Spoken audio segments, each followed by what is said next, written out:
So I want to talk for a moment about this Representative-elect George Santos in New York State. He's a crook.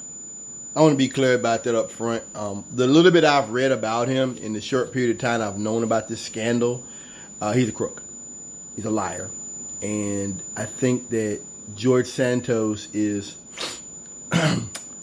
totally emblematic of this era of Trump politics, that people think they can just push Trump out the door and that things will go back to like '08 or something, or they'll go back to like before Trump.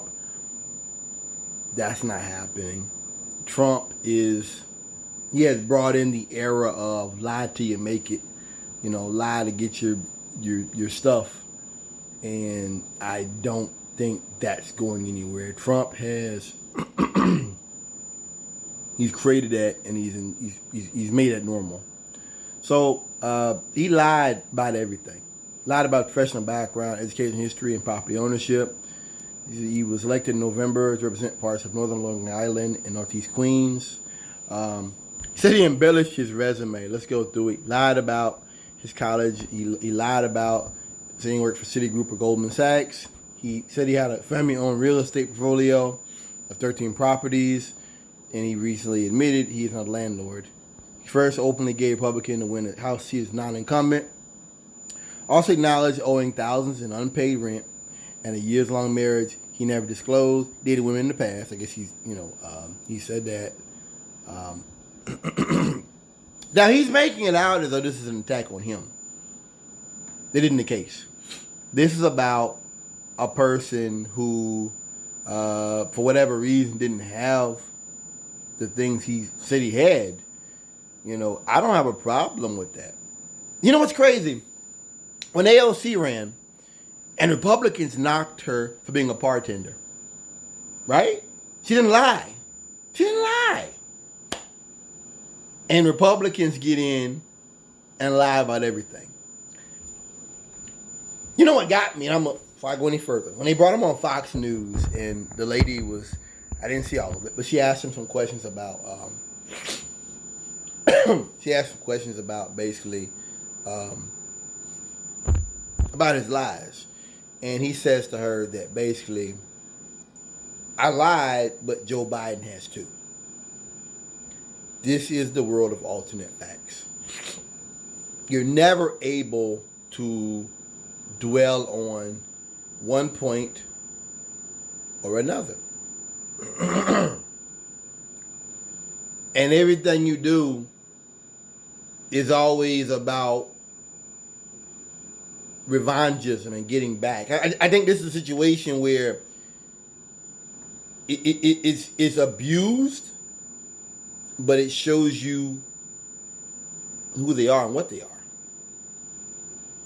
This guy hasn't even been elected. He hasn't even gotten in yet. And his response to lies is, yeah, but Joe Biden. Yeah, but the Democrats. So he was evicted 3 times. I understand he owed thousands to landlords and creditors. They never explained how his fortunes reversed so significantly. By 2020, he was able to lend $700,000 to his congressional campaign. He also firmly denied committing a crime anywhere in the world, even though Brazilian court records showed he'd been charged with fraud as a young man, getting caught writing checks with a stolen checkbook. It shows he confessed to the crime and was charged, but authorities were not able to locate him. He said he was Jewish. Now he's saying, I'm Jewish. Twisting. He was religiously Catholic, not an observant Jew. I don't know. So he graduated from Baruch College in 2010 for working at Citigroup, eventually Goldman Sachs. Public Congressional Committee websites. He attended both Baruch and New York University and received degrees in finance and economics. Neither one of them could locate records to verify his claims. And now he's admitted he didn't graduate from Baruch or any college. I'm embarrassed and sorry for embellishing my resume. We do stupid things in lives. Those aren't embellishments. those are lies.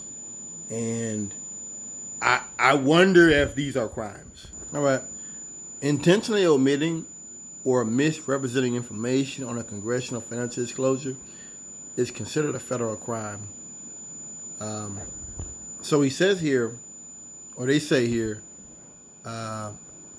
he does not own any properties, but a financial disclosure he filed with the House September said he owned an apartment in Rio de Janeiro, in Brazil.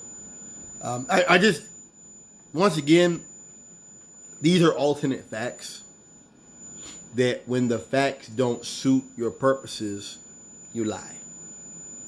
You twist the facts to present an image of what you want to be. It's almost psychopathy.